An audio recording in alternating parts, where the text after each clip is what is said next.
The average salary of people who fly out of here is over £100,000 a year, and the people who live locally only benefit through the pollution.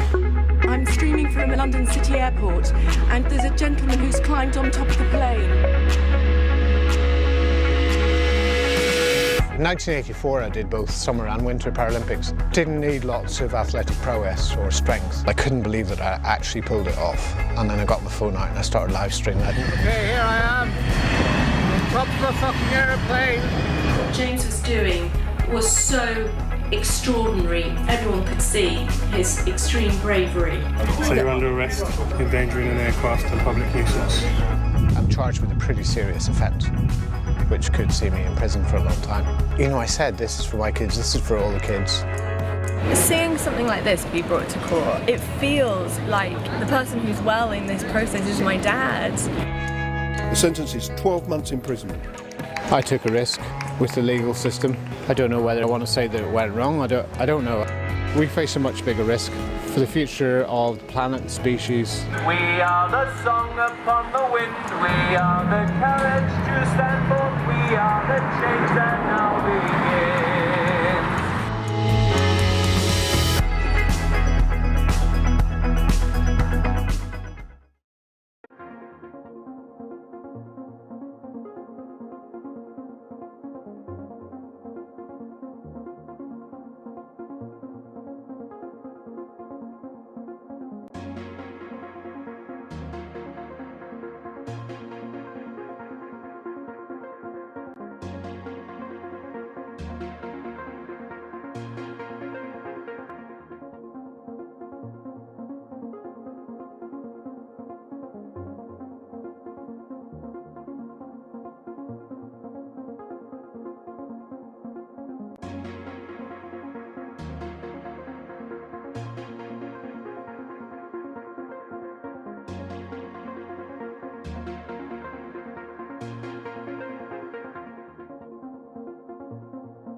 Welcome everyone who's watching this special live stream where we'll be launching the film Man on a Plane.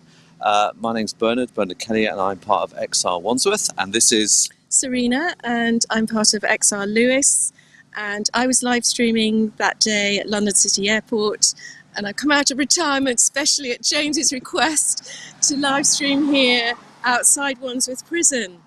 Yeah, so we're outside Wandsworth Prison today, and we've been outside Wandsworth Prison since the 24th of September, when James was unjustly imprisoned. And every day, Exile Wandsworth, Southwark, Lambeth, Kingston and rebels from elsewhere have been coming to prison, and we've had this presence here now. For tomorrow, it'll be now 50 days. 50 days James has been imprisoned.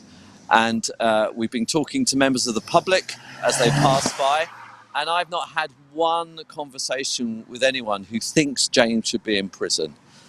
We've been telling his story, and everyone is outraged, and that James is now held in prison as a prisoner of conscience, a political prisoner. At the time when we have COP in Glasgow, James is languishing in prison here. And we've had such a lot of support when we've stood here. And one day when I was standing here, a father with his two children came along and asked about what we were doing, who James was. And at the end of when we told him about James, he turned to his two little boys and said, "This man is a hero, and he's made this sacrifice for your future." We're very privileged to be here to support him. And as Serena said, she was there on the day. Do you want to tell us something about that? It was 2 years ago now. I think it was the 10th of October. I went to London City Airport and went airside, and I was feeling pretty inexperienced and pretty scared by it, and wasn't really sure how it would unfold. But at the end of the stream, I was arrested. You probably saw in the trailer. I was arrested, and James was shortly afterwards. And he tragically was sentenced to a year in prison. I think it's commuted to 6 months, but we're very much hoping he'll be out on Christmas Eve. So yes, we're very excited that this documentary shot by Fergal McEntee is going to be released after we've spoken, and you'll really hear all the motivations that James had for stepping up that day, stepping up very, very bravely to highlight our climate catastrophe in quite the most spectacular way. And we also know that James is the first person to have been have a custodial sentence, but we know that coming down the line, others are going to be following him. Yeah, I think there's a real move by the government to crush the climate movement and to do their greenwashing in Glasgow. And I saw the film today, and it's a very touching film. And one of the things which you'll see is part of James's big motivation was for his daughter Alice, who brought the climate emergency to his attention. We thought we would read some words from James himself. So this is part of a statement that James dictated from prison a couple of days ago. Right. So these are James's words. James says, "The great announcements at COP sound like positive actions, but the scientists are telling us that even if world leaders stick to their promises, which they rarely do, these actions will be too little, too late. It's time for ordinary people to step up and take action now. Remember that we, the people on the streets, don't have to answer to the fossil fuel corporations like those at COP do. So we have an advantage. Many activists have already been to prison on remand or sentenced under banners other than Extinction Rebellion.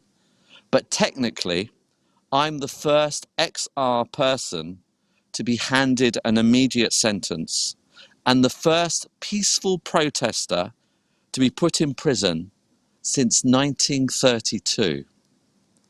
So our government is sending out clear signs that it seeks to severely curtail our democratic right to protest at this critical time. It looks like most major roads in England will soon be covered by High Court injunctions, meaning that peaceful protests on these roads could lead to unlimited fines or imprisonment. On the 20th of November, concerned citizens will gather at the Royal Courts of Justice to march in protest against the erosion of our democratic rights. In English law, one purpose of the highway is a space where citizens can express their discontent with actions or inactions on the part of the government. So this is a time when all of those who value British democracy should be very, very concerned. By that time, 9 of the Insulate Britain 32 could be behind bars.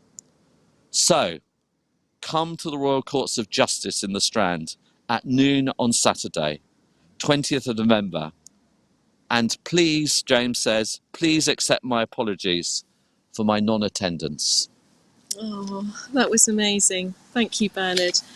I just want to send lots of love to Jane, James's wife, and his family. You know, they're sacrificing a lot by having James away from them all this time. And I also just want a little call out to everybody gathered behind.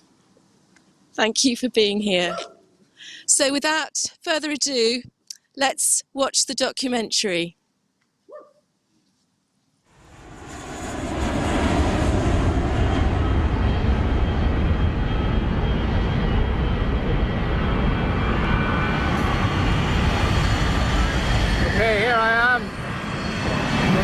fucking airplane! Man on plane.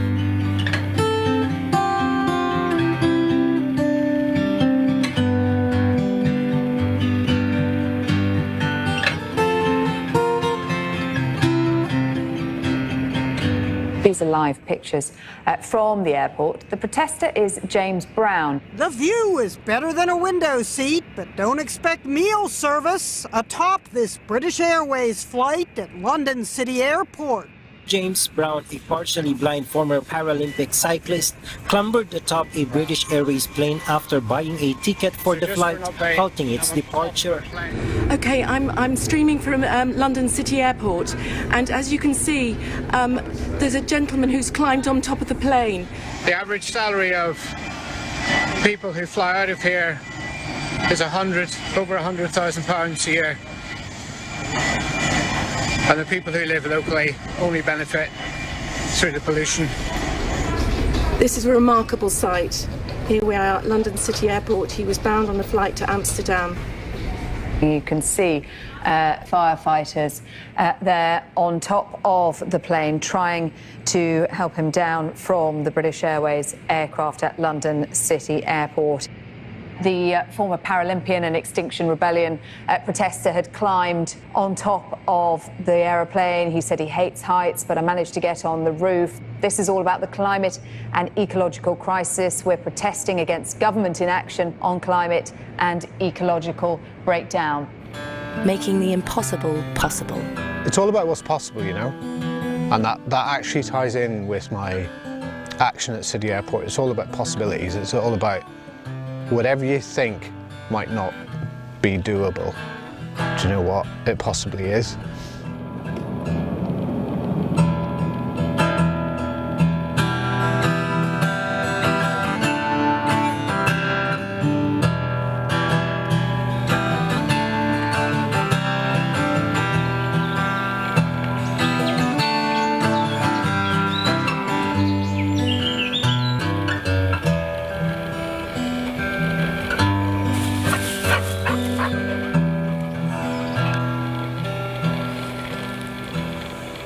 In order to tackle the climate crisis, the climate and nature crisis, and avert the worst impact, it's happening. I mean, let's not beat about the bush.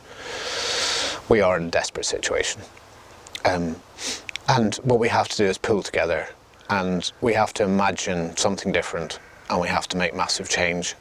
That action was a demonstration of, I don't know, thinking differently, thinking independently, sort of pushing the boundaries. You know, I've always pushed boundaries. There must be something genetic in my kind of disposition, but there was definitely something in the way that my parents brought me up, especially my mum. Like, she took me out cycling on my first bike when I was 7 on the roads. My mum was amazing, you know. I terrified her by learning to windsurf when I was 13 on one of the strongest waterways in the world.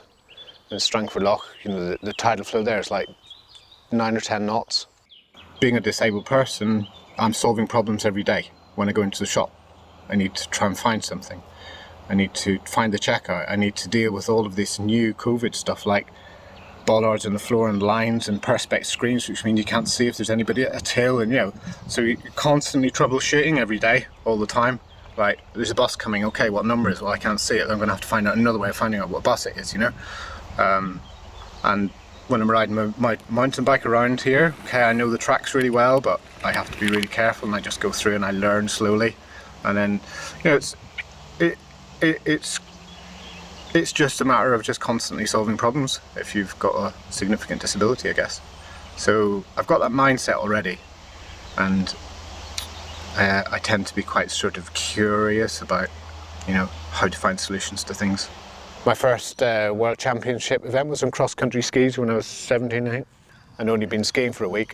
In 1984, I did both summer and winter Paralympics, and in the summer games, I was fortunate enough to take golds in both 800 and 1500 and the world record in the 8. And I kind of, you know, I just sort of thought that's my standard. Like, you know, I guess it wasn't arrogance, but it was sort of it's all about what's possible, you know. Fastest bike so far as I know, and there's I think 5 more to come in, so just hope all of them don't beat us. You were flying out there, incredibly quick. It felt really good, I have to say. You know, Damien handled the bike so well. It's a great bike, actually. Very pleased with the bike as well. And sport-wise, yeah, I mean, I've sort of done at a reasonable level, sort of world championship level. I've done 7 different disciplines. Alice Brown, daughter of James. I suppose I gained a certain worldview from having my dad competing in the Paralympics. He was loving, he was it's really fun. We just had so much fun. Some of the stories still make me cry laughing today about the sort of things he did with us growing up. I always remember knowing that my dad didn't sort of follow the same rules as everyone else. So my dad has a disability, he's registered blind, and I'm sure that shaped his, first of all, how he understands the other people around him. It's very different actually to the sort of social cues and norms that we're used to. But also he always had a drive for I guess proving people wrong, to be honest, and that was in any sense. My fear for my kids is much greater than my fear for myself when I was sat on top of that plane. And what was going through my mind? I think I said it all, you know, in the live stream, and I said this is for my kids, this is for all the kids. I also touch on inequalities, I think, in that live stream. That was definitely a big part of what I was feeling. I really felt it profoundly actually that day, that I was amongst privilege. I was amongst all of these wealthy people with, you know, average salaries in excess of £100,000. This is also inextricably linked with the crisis that we face, is inequality. It's utterly inexplicable to me. It is baffling. Why do we need such inequality? We don't, actually, but why have we allowed it to exist? I think most human beings have a pretty sound heart. I think we make mistakes when we get together in organisations. I think that's when things go wrong. And there's an awful lot of great work that's being done on how to run organisations in an ethical way, and, you know, without these massive differences between the lowest and the highest paid. And so yeah, I touched on that on top of the plane. When I was maybe 22, 23, I started a geography course, so it was a mixture of physical geography and human geography. I started to learn about the sheer scale of the collapse of ecosystems. When I read that particular thing and everything around it about sort of insect Armageddon and something, I can't describe it, I felt it rather than reading it. I really felt it, and I would go as far as to say it was the beginning of being quite traumatised by the scale of the climate and ecological crisis and the humanitarian crisis. So I shared this with my dad. I'm pretty late to this stuff, you know. It was my daughter that woke me up. My daughter and I met at Exeter train station. I was invited to go and give a talk at the university. I specialise in social enterprise, and the engineering department at the university, there's a few people in there who really get this stuff about why social enterprise is needed. And in fact, the title of the talk that day was Social Enterprise, Innovating to Save the Planet. And I was thinking, what's that about? I met my daughter that morning, she was coming to help me, and we had half an hour to kill in the station, and we sat down and I got some coffees, and she just broke down crying. And I said, what's up with you, Alice? And she said, Dad, you know, I've been going on about this kind of nature thing that's going on that I've been studying for so long. She said, you really can't believe how bad it is. And she gave me some facts that she'd been reading that morning, and I thought, holy fuck. It was one of the South American countries, and there was a study out just that day, you know, about something like 97 or 98% of ground-dwelling insects had gone extinct within the past 10 years. And like, I wasn't a nature lover, but I'm a statistician. And that was enough for me to go, oh my God, this stuff that I've been kind of vaguely aware of for the past years is something I need to pay attention to. But I think it wasn't the information that was the initial hit, it was seeing the effect that it had on someone that he loved. That it's not usual to see someone react so emotionally to the news, really sadly, but it's true. And I don't know what it was about this that got me, but it did. So we went and we carried on with the talk, and I told him that day as well that there were some people that were planning to go and lie in the road in London. They'd put their first press release out, and that day was the beginning of the whole thing. It was the declaration day, and I hadn't gone to it. So I was really distressed because I thought there's nothing more important in the world right now than to go and be there with those people. And through explaining all of this to him, by the end of the weekend, he'd given me a call on the Sunday night and said, I get it, I'm coming with you, you know? And by, what was it, a few weeks later, we were on the bridges in Lambeth together, and it was emotional, and it was life-changing, and it was direction-changing. It was complete personality and mind and soul-changing, to be honest, for both of us and for everyone that was there. 6 a.m, 10th of October 2019. I woke up at 6 o'clock in the morning. I said, okay, I'm going to go to the airport. I'm going to do this. I'm going to make my contribution. So I got on the train. I got the assistance that I always ask for from the underground staff. I was handed over to a member of the overground train that went into the airport, and then met at the end of the track, and again taken straight through security because I was carrying a white stick holding onto the arm of somebody in a high vis. Taken straight to the check-in desk. I had to wait quite a long time downstairs actually by the doorway, and luckily the door was looking straight out to the plane, and it was only about sort of 25 metres away. 12 noon, City Airport, London. She said it's going to be a bit longer because the cabin crew had been delayed by the protesters. I said, oh, bloody protesters, they're such a nuisance, aren't they? She offered assistance and said, can I take your rucksack, Mr. Brown? And I said, yes, please, because I need to climb on the roof of the plane for a moment.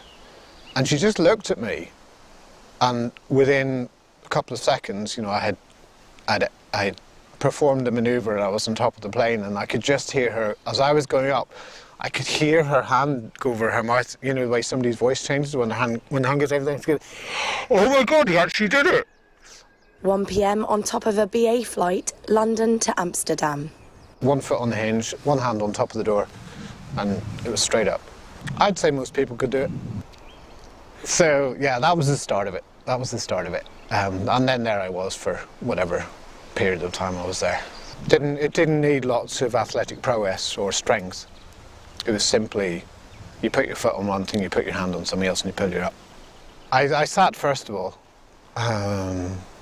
because first of all, I couldn't believe that I actually pulled it off. And then I got my phone out and I started live streaming. I'd never done that before, either. I hadn't even practiced. I didn't know how to. I can't see my screen. It was bright sunlight. I didn't have my glasses.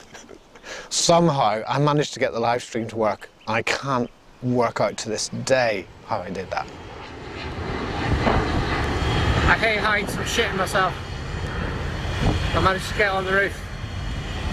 Oh man, I'm so shaky. I hope this is going out live. So this is all about the climate and ecological crisis. We're protesting against government inaction on climate and ecological breakdown. They declare a climate emergency and then do nothing about it. In fact, they go the opposite direction. They sanction the expansion of airports, Heathrow, Bristol, and others. I believe there's expansion of the City Airport in London too. I believe that at one point early in the live stream, I say to my phone, and thinking there was probably nobody listening to this, you know, I'm holding it in front of me and I'm talking at it and I'm thinking, what an idiot. And apparently at one point in the live stream I say, well, I've never done a live stream before, no idea if anybody's watching. Apparently, you know the way the comments come up, which again I can't read. Apparently somebody goes, oh yeah, mate, there's about 8,000 people watching it already and you've only been going a minute and a half. But I only discovered that afterwards, yeah. But then I got scared, you know, I did the live stream for I don't know how many minutes it was, I haven't even looked back. I'm really shitting myself. I don't know if anybody's even watching this, I've never done a live stream before. Oh, it looks like there's some comments coming through, so fuck. Then I started to get scared. Sorry, just got a bit dizzy there. Yeah. Oh, fuck. This is scary. We're at London City Airport. James is a Paralympian from 2012 Olympics, and he's bravely got on top of the plane today to highlight the government's inaction of reducing our carbon emissions. It's so serious. He's doing this for his children. He wept this morning when I did a little pre-record of what he was going to do. I stopped the live stream and I turned around and just lay down on the plane then, you know. Guess the adrenaline was going away. So no, there's no other passengers on board. James, being partially sighted, was the first one to be taken on board. I've had information that you've helped this gentleman to get on the plane, that you've given him a ticket to do so. So you're under arrest on suspicion of aiding and abetting, endangering an aircraft and public nuisance. I'd only met James that day. It was a scenario of, if not me, then who could live stream that day. So I'd met him in the disabled bay, and we'd had a hug and a bit of a chat and just wished each other luck. I went off to airside to start streaming him, and he got on the plane. I had people I didn't know contact me on Facebook and say, I'm never going to fly again because of what you've done.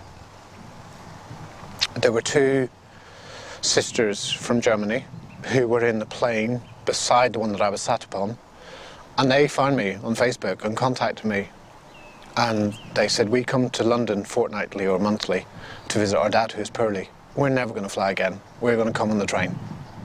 I also appreciate as a live streamer that our job is to share with the greater public what's happening, and without that stream, not everyone wouldn't have appreciated his extraordinary actions that day. I was contacted by a head of a private school in London who said he will never sanction a school trip that involves plane travel. I worked in advertising for 30 years. I worked on many brands that now make me cringe because of what they're doing to our climate. And I've realised that since that day I want to focus on making our world a better place and not promoting consumerism. And James's action that day absolutely made me realise I need to quit and concentrate on climate activism. I got a pretty harsh response from some members of my family. Specifically family members, actually, rather than friends. I think friends, if they see what you're doing and they go, no, I don't like that, they'll just ignore you then. But family members, it's a bit tighter, and invariably you will hear from them, even if it's indirectly. So I had family members talking to other family members about why they didn't appreciate what I was doing, and that it was embarrassing them, and I was bringing shame on the family. And that was really, really hard to deal with, to be honest. I'm not sure I still can deal with that. I think we're brought up to think that we'll be all right, you know? We're brought up to think the government will look after us. I mean, they don't. They're not going to look after us. They've proven that. Boris Johnson, you know, all this bluff and bluster about, you know, world leaders in tackling climate change, and he flies to the fucking G7 in a fucking plane. And then he puts on a Red Arrows display. How arrogant is that? How can anybody take him seriously? How can anybody take Britain seriously when we do that shit? There's so many examples we could give. The bailouts, billions and billions of bailouts for fossil fuel industries, you know, through the pandemic. If my dad is found not guilty through this trial, I don't believe that any of these individual trials, you know, will be the breakthrough, to be honest, because the systemic problem is so deep. But I know that when you look back at history and you see that this fight happened, justice was won, this is what we have today. That process itself at the time was over 10, 20 years or so, you know. We can look back on history and say that's how it works, that's how change works, but I'm aware that this is one part of a huge battle that we still have to fight as people that are taking responsibility for the climate and ecological crisis. If he's found to be guilty, I don't think I'll be surprised in any way, because we're fighting something, like I've said, we're fighting something really strong here. And I think, to be honest, it's just more determination for us to just keep going.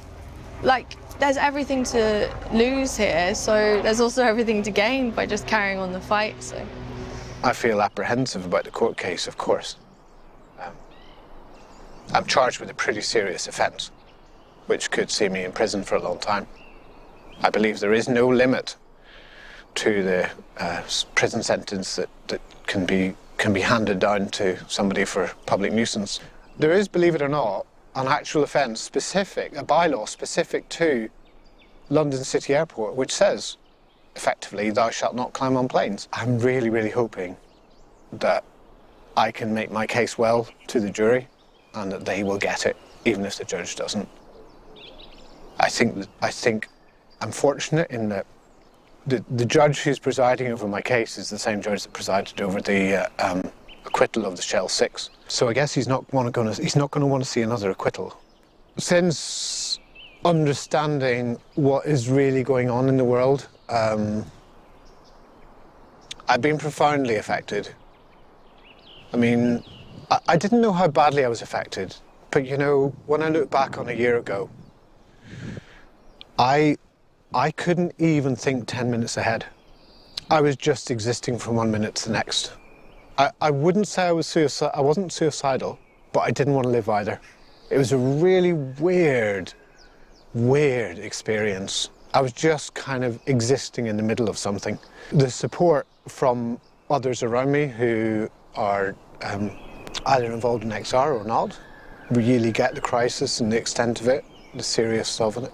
And I'm really fortunate to be surrounded by many people who get it, who understand the extent and the seriousness and the speed. I think it's the speed, you know, actually, maybe that people don't get. I think maybe many get, oh yeah, it's really serious, and yeah, this stuff could happen. Oh no, yeah, it's 2100, but you know what? A lot of shit's going to be coming down the line much, much sooner than that. That's going to affect them directly and their kids. We actually, as humans, can live in harmony with the planet, and we don't have to destroy it. There's so much learning, man. There's so much to learn. There's so much to do.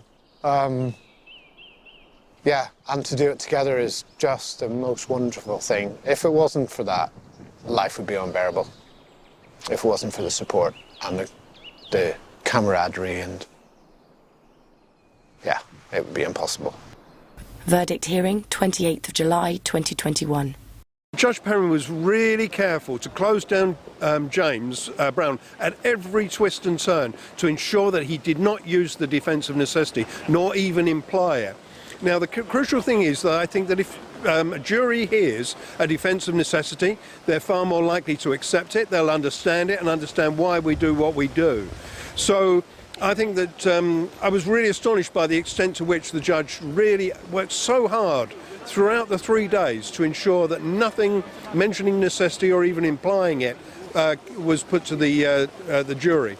So I think the lesson that people have to take from this is that we have to be more bullish and we have to be willing to push back against the judges and make it clear that we do act out of necessity. That is what this is all about. I mean, for goodness sake, you know, what Extinction Rebellion and people working in our movement are trying to do is the very definition of necessity. You know, climbing on top of a plane, you don't do that because you just fancy an afternoon out and doing some kind of extreme sport. James did that because he genuinely fears for the lives of his children and for the lives of everybody on this planet. He genuinely understands the science. That's why he took that extreme act. That is the very definition of necessity. And I don't think any member of our movement should ever let go of that. We're in the right and the judiciary are absolutely wrong. Let's keep pushing all the time. Don't give up on it. We act out of necessity. It's now only a couple of hours since the verdict. My initial thoughts when I came out were just that I was devastated, and I just thought, well, why do I do this? Why is it worth it? And I kind of still don't know. I don't know if these, I guess, sacrifices or whatever you want to call them, madnesses. You know, it was a crazy thing to do. But you know, it's not the first crazy thing I've done in my life. And the prosecution barrister was really pushing me hard on the risk side of things. But you know, we face a much bigger risk. And that's the risk that I'm highlighting. So relatively speaking, you know, I'm just one person.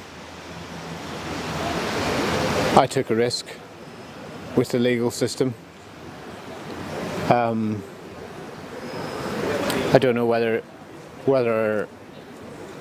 I can say, whether I want to say that it went wrong. I don't know. I just don't know what the outcome is going to be from this, and like you say, there's loads of people who are out there challenging the system every day, and I just have so much respect for anybody who's prepared to put their liberty on the line for the future of the planet, the species, young people.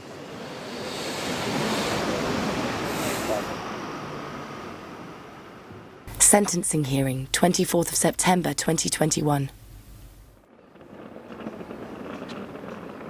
We're at Southwark Crown Court this morning for James Brown's sentencing hearing. He's already had to go into court this morning, just a little bit ahead of us, because he's talking to his lawyer about some inaccuracies that have appeared in the judge's summing up. Now, they've got to work through those and see what the implications of those are. So unfortunately, he's not going to be outside the court here today to talk to people in the media. So this is just a quick message to say there's a gang of us who are here to support him in court. We are very worried about what the sentencing outcome may be, and we will know presumably in a few minutes.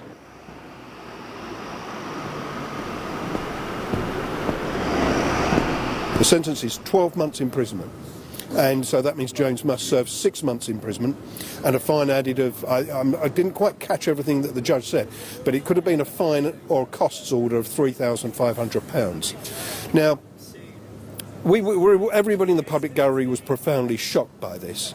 There were tears in the gallery, the public gallery was full, and there were tears there, and people expressed their outrage. The judge just got up and walked out.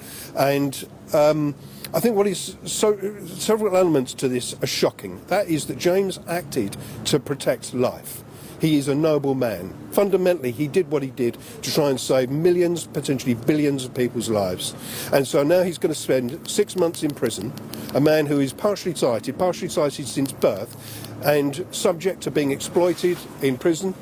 How is he supposed to defend himself in terms of what prison life is like?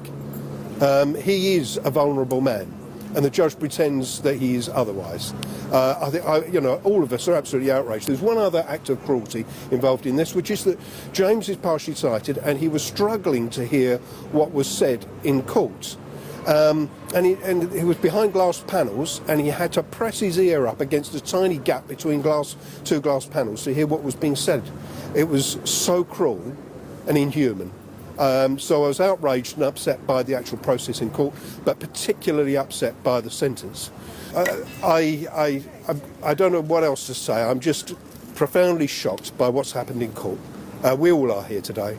We're all desperately upset by this. It's so unfair that a man like James should be committed to prison for 6 months. And his crime ultimately is to try and save people's lives. It's an outrage. Judge Gregory Perrins claimed James cynically used his disability and put his own life at risk. James Brown is the first Extinction Rebellion protester to receive a custodial jail sentence. The truth, we are the song upon the wind, we are the courage to stand forth, we are the change that now begins. On this good green earth, we will take a stand with an open heart and a healing hand.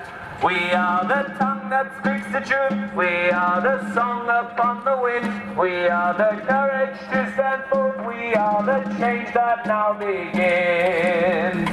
On this good green earth, we will take a stand with an open heart and a healing hand.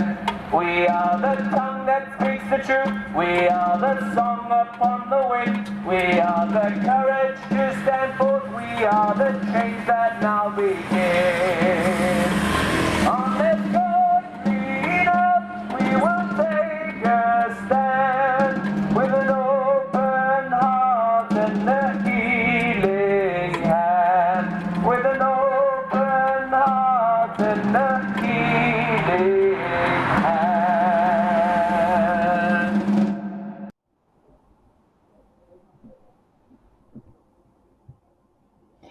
Wow. Well, what an amazing and a powerful film we have just been treated to. I have to say this one actually really got to me today. We're very lucky to have actually with us in our studios the filmmaker himself, Fergal McKinty.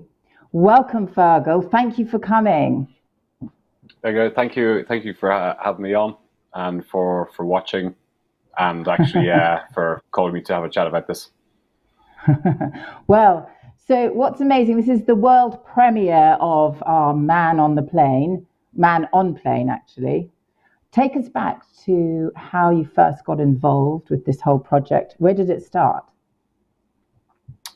So I've met James a couple of times on the streets. I do a lot of live streaming for Extinction Rebellion, and at that period in time I was covering events for the autumn uprising for Extinction Rebellion, and I was pretty much blown away by his bravery and his action, and so just following the process. And recently I was down at the G7 in Cornwall, and I thought it'd be good to catch up with James because the court case was coming up, and he very nicely invited me to come and stay in his farm in Devon.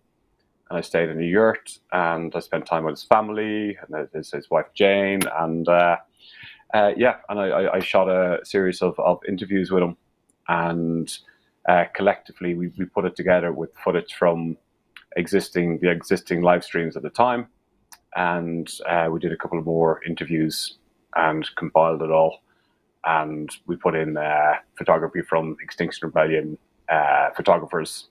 So big shout out to you guys for excellent images there. But I think the most important thing is we need to get the story told, get the actual story out there, what's actually happening. Yes, I mean, what I found quite shocking in the film in a way was the fact that here we had a former maths teacher, a person that had won gold medals for England, for the UK, through cycling. I think he had 5 different disciplines, didn't he? He was also head of a charity. He'd done lots of services to charitable organisations for disabled people. I think he even set up an organisation that catered for disabled people in festivals and events like that. So at every corner you turn, he's been giving and offering and putting his life to service. And then it's just, on top of that, he's a vulnerable man, partially blind.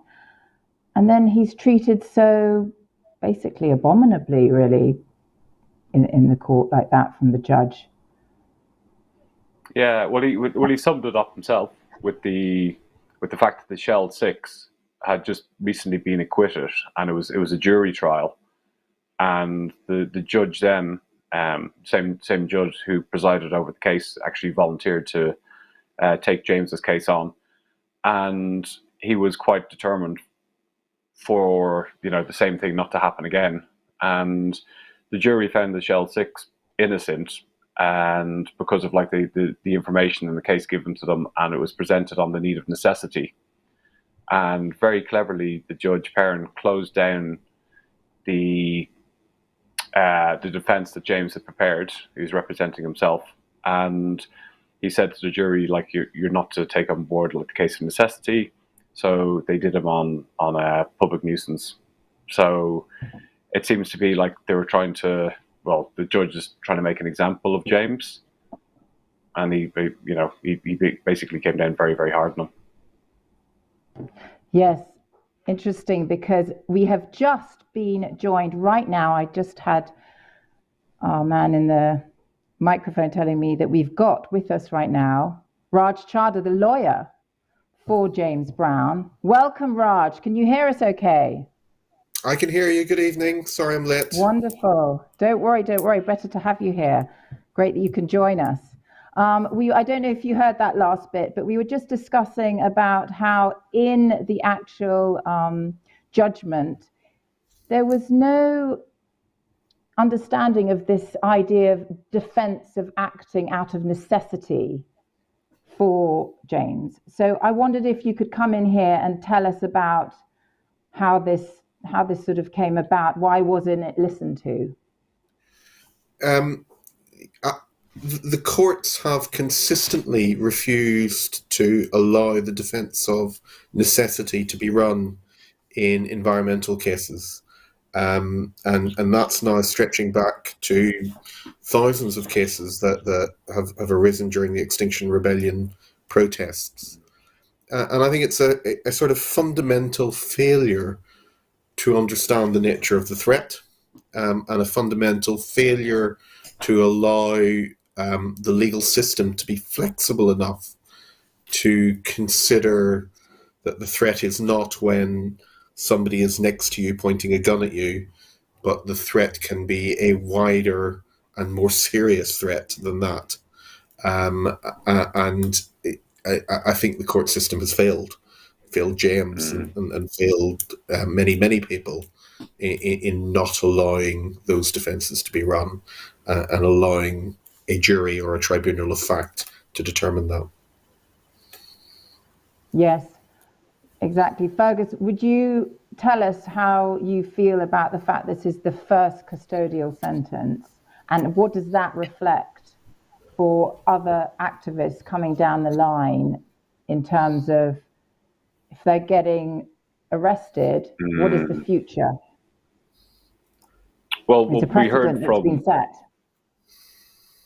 Yeah, we heard from James's own words at the start tonight, and the fact that we've got like now 9 more protesters, rebels from Insulate Britain, who are now facing a very serious prison sentence. It's up to 2 years. So Highway 9. So out of 32 of the protesters, 9 of them now, they've got the court case coming up, and they could have their home seized, they could have their goods seized, and a very, very long time in jail. So what we're seeing now is it's almost like the battle lines are getting drawn. And there's also new laws coming in. We've got the Police Crime Sentencing and Courts Bill that's going to come in, and it's going to make it even more draconian for protesters. But what we're seeing, though, is the likes of, example for, Insulate Britain, is they've got one very simple ask. It's to insulate the homes in the United Kingdom. And it's supposed to be done according to the Committee on Climate Change. They've recommended that all the homes have to be insulated and upgraded to heat pumps and renewable heating. And we need to actually start that like now if we have a chance to meet our 2035 targets. So the government should actually be doing this, and they're, in all sense, they're the actual real criminals here, because the science is crystal clear. And today I'm up here in Glasgow from COP, and we know that of all the country's contributions, we're going to be smashing above 2.4 degrees of warming. So what's coming down the line, as James said in the video, in the documentary, is going to be absolutely terrifying, and this is really serious. And now people who deeply understand what's happening are putting themselves up and doing the ultimate sacrifice for the greater good of humanity. And it seems like the court system is now, building more jails. And I don't know what are they going to do. Are they just going to lock up all the protesters? Yeah, Raj, do you have anything to say about that? Well, I think how is it going to? It's a really difficult climate at the minute in relation to protest generally.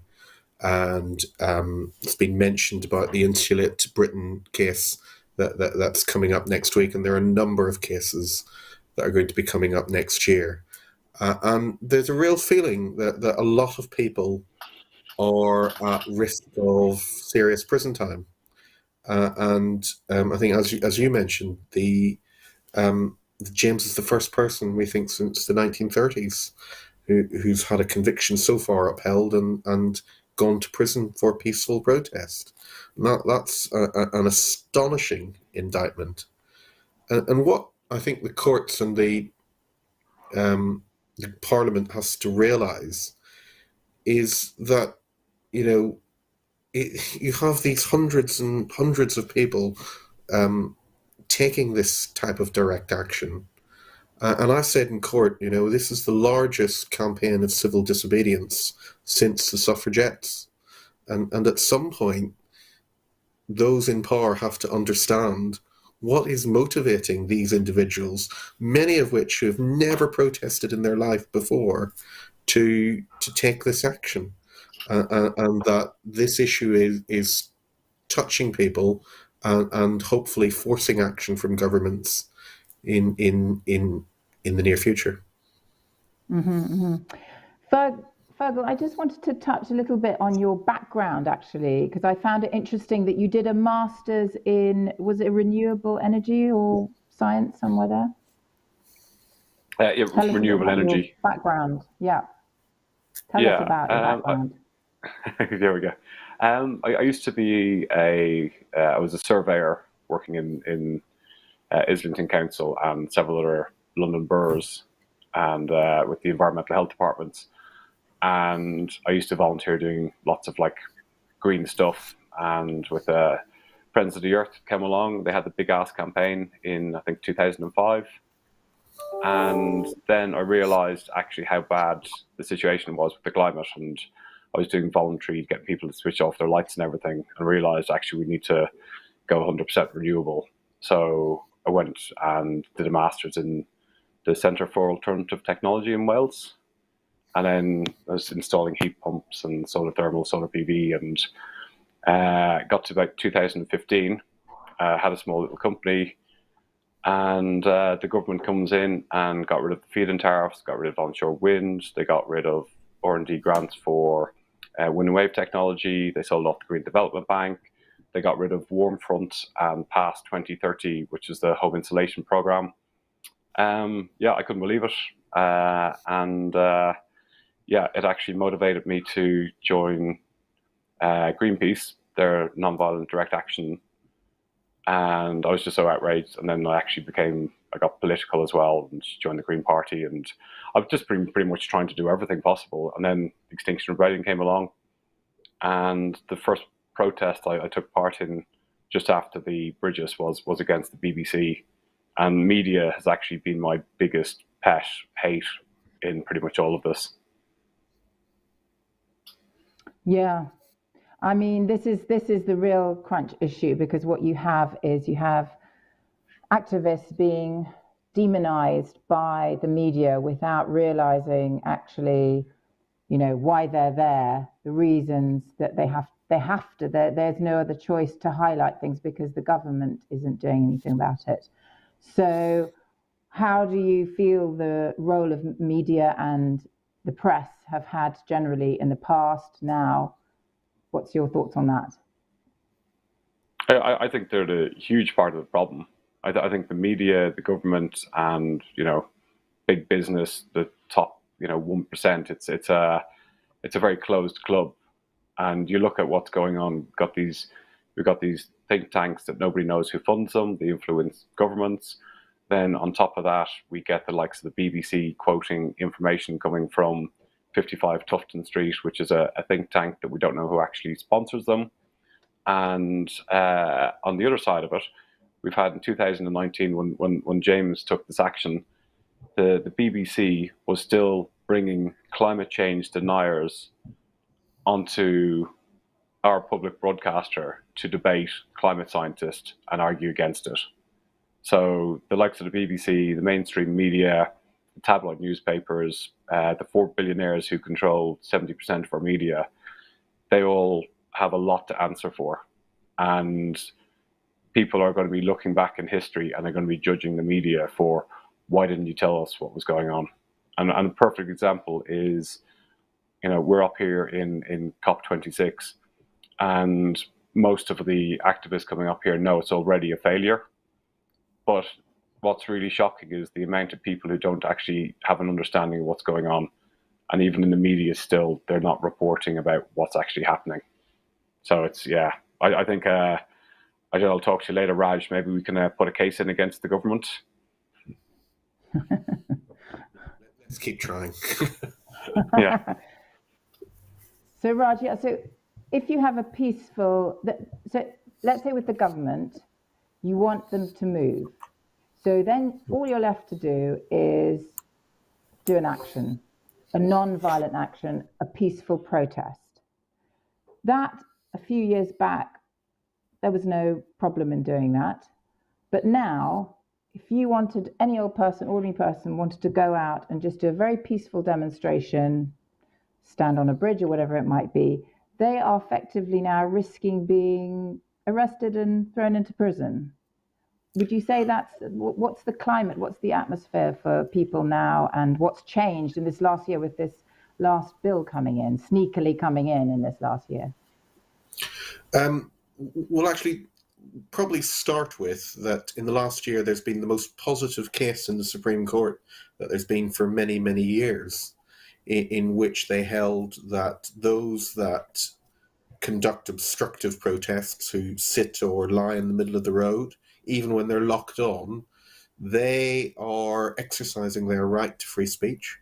And so they could, in individual circumstances, be acquitted of criminal offences such as obstruction of the highway. And it's been the first time, really, that the Supreme Court in the UK have set out that type of judgment in such clear language, giving real prominence and importance to the right to free speech as set out in Article 10 of the European Convention on Human Rights. So you have this landmark judgment that took place in June, but since then there's really been a backlash, and there's been a backlash by the government in the introduction of the bill, and that bill was introduced, let's make no bones about it, in response to Extinction Rebellion and to Black Lives Matter. And what the government did not like were campaign groups challenging its authority.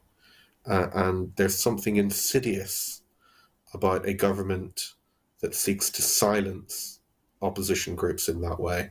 And it's protest groups, it's by trying to restrict judicial review, it's been trying to restrict parliamentary scrutiny. It's a government that does not like challenge. And that bill is part of a wider agenda by this government to try and avoid that scrutiny. And I think the courts recently have taken their lead on that. But we should sort of hold to that Supreme Court judgment. It's called Ziegler, and think that there is still fight there. And the courts have recognised that, and we're able to use that to protect people's rights now. Yeah.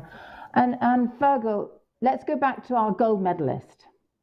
And can you just update us on what has been going on since he's been put in prison? How has he been handling the fact, he's a vulnerable man?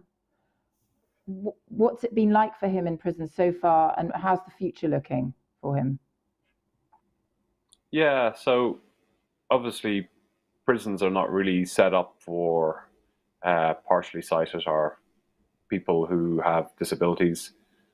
And just hearing James's words coming out, he's in contact with his family, and some of the words are getting written and dictated, and we're getting updates. And one of the most shocking things really is he only gets 2 hours outside to exercise a week, which is absolutely shocking.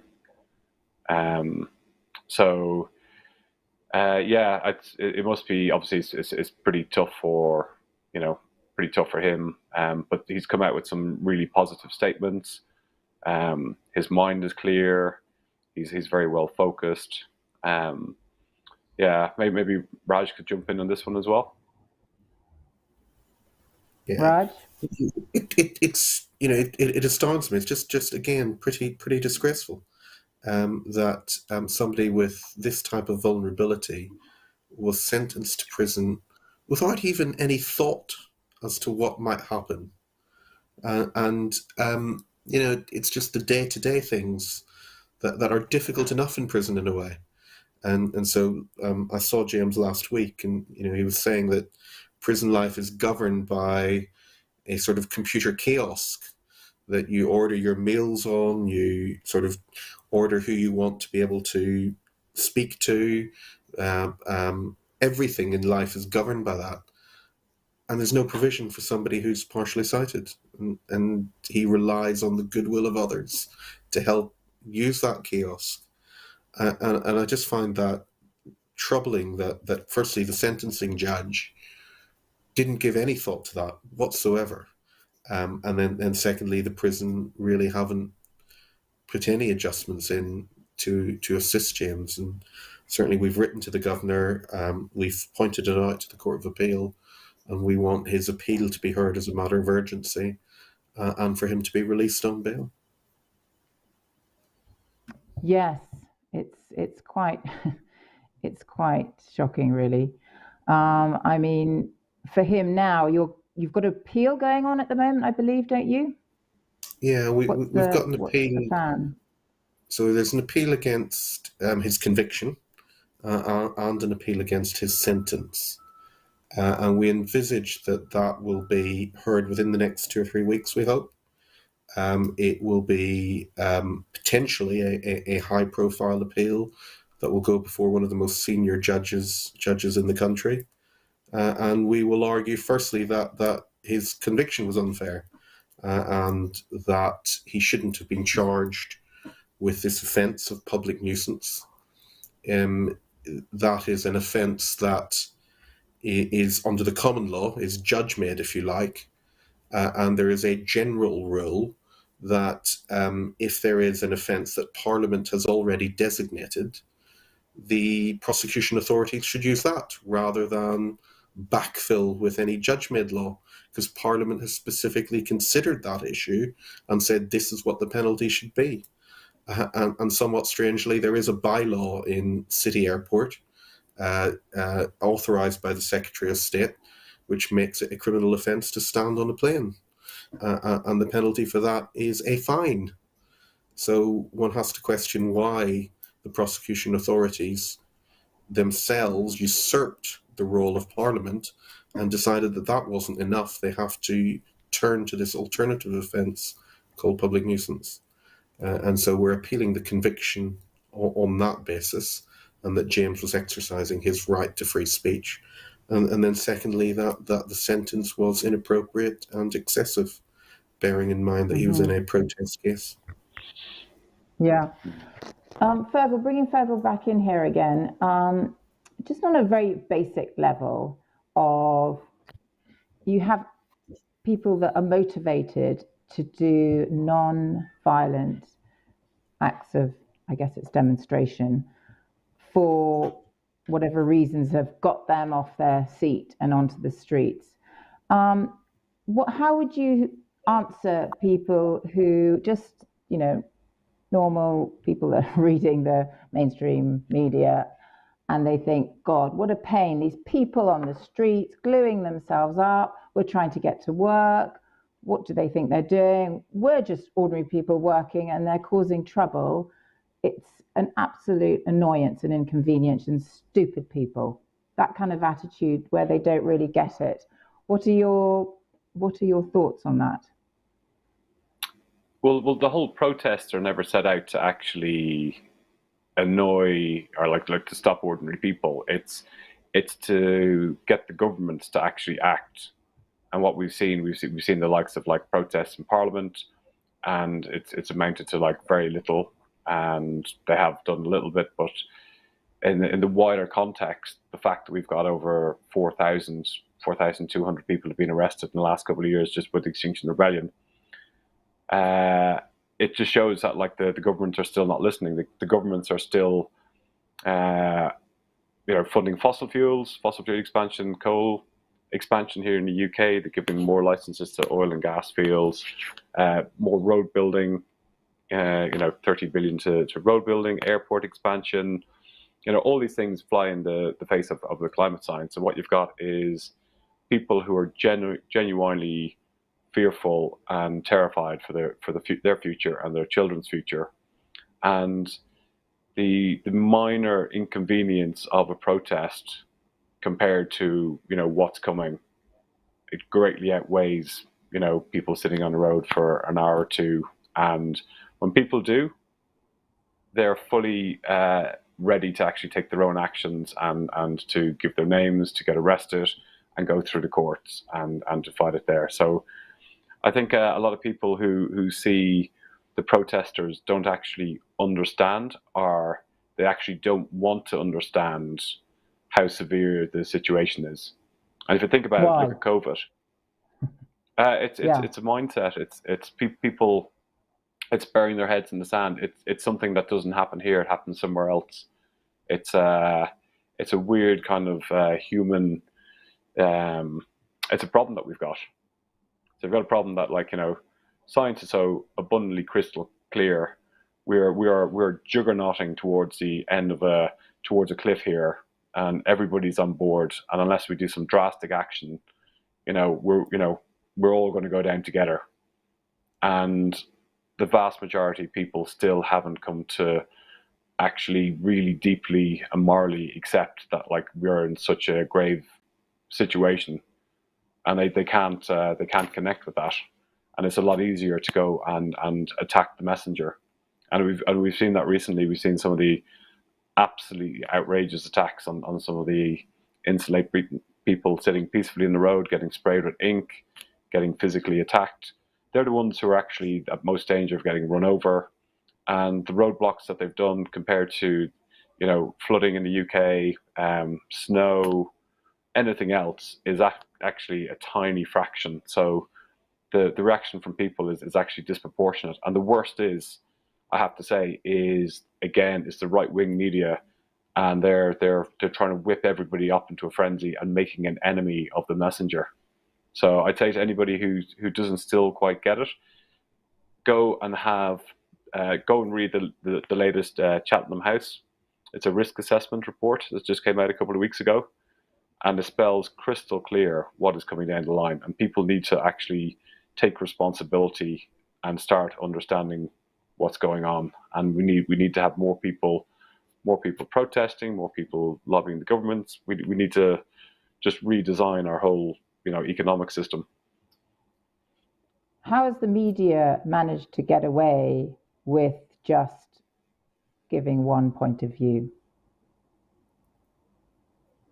would you say? Yeah, editorial decisions. We've had another protest outside the BBC, and I called up a journalist I knew, and I was just speaking to him about the action we're going to do, and they spoke for nearly, well over an hour, and saying that there's editorial decisions, and every time that the climate change was mentioned, they had to use a common phrase that we can't contribute one weather event or one disaster to climate change. And that's the BBC. So all the other papers and news outlets, they all have very similar things. And also the other problem, in a way, is climate change is very slow. It's almost like kind of like a type 2 diabetes as a disease, as opposed to a car crash. And people can deal with a car crash, but they can't deal with the slowness of it. I think also you have the agenda that billions of pounds has been spent lobbying the coal, gas and oil companies, giving them subsidies and so forth. So there's an agenda with BBC and the like. They have adverts to put out. I think that's quite a thing, isn't it? Look at COP. You know, COP is all COP is a negotiation between the oil lobbyists and governments. You know, the real people who should be there, they don't get a foot in the door. The people who are going to be most affected, they're on all the fringe events here, and they're on the outside. You know, and not to go on about it, but the Heartland Institute in the States has been funded by Chevron, Exxon, tobacco companies, private wealthy individuals to spread disinformation about climate. And we've had this battle that's been going on for like 30 years. Yeah. Okay, so Raj, just quickly, because I see you there. What do you think, Fergal's film? What kind of impact do you hope this film will have? I think first and foremost, it will show the type of person that James is and bring that to a wider audience. He's a remarkable man, overcome sort of adversity himself. But I think when I joined, you were saying, done his charity, done his Paralympian, and now sought to bring this issue to wider attention. And I think foremost, it's so that people can get to know the type of character that James is. But I think James himself would say that it's not about him; it's about that issue, and all the stuff that Fergal was just talking about is, James and others are raising the alarm and saying to the wider public, these are the issues that we really should be concerned about. And James is very generous with his time, his effort, and ultimately with his liberty to try and raise that alarm, bring this issue to more people's attention. And I hope that's what it does. And thank you very much to Fergal as well for making sure that is what happens. Mm-hmm. Fergal, have you got any last few words on your film and the impact we're hoping? Yeah, I just really hope that people watching this, it's not entertainment. These are real people.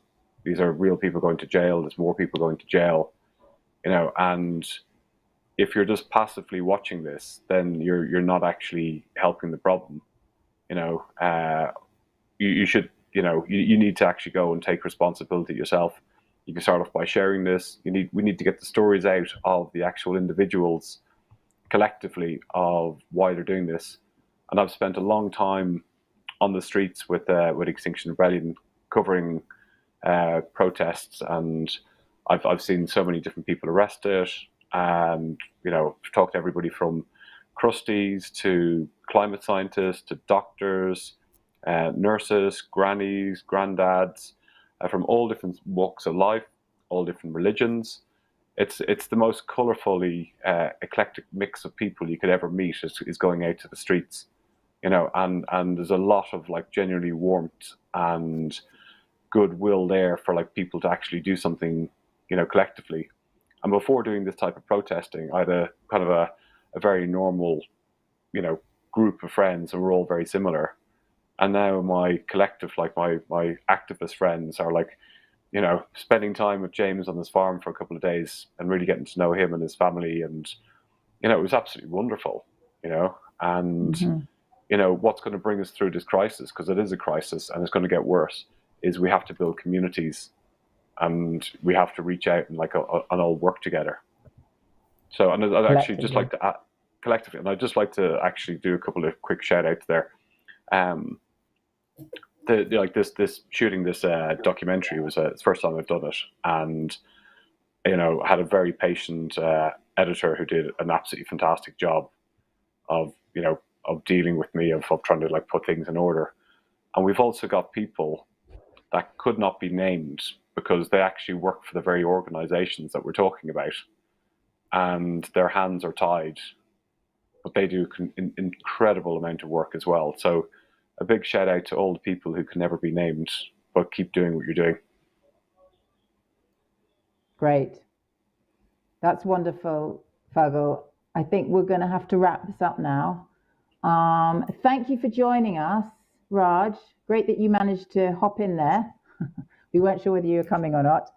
And Fergal, brilliant that you could be with us tonight. And I guess we will see you soon, and people tune into his film. Thank you very much. About it as well. Tell everybody. Okay then. And thank you, Raj. Thank you very much. Thank you, Sasha. Speak soon. Bye.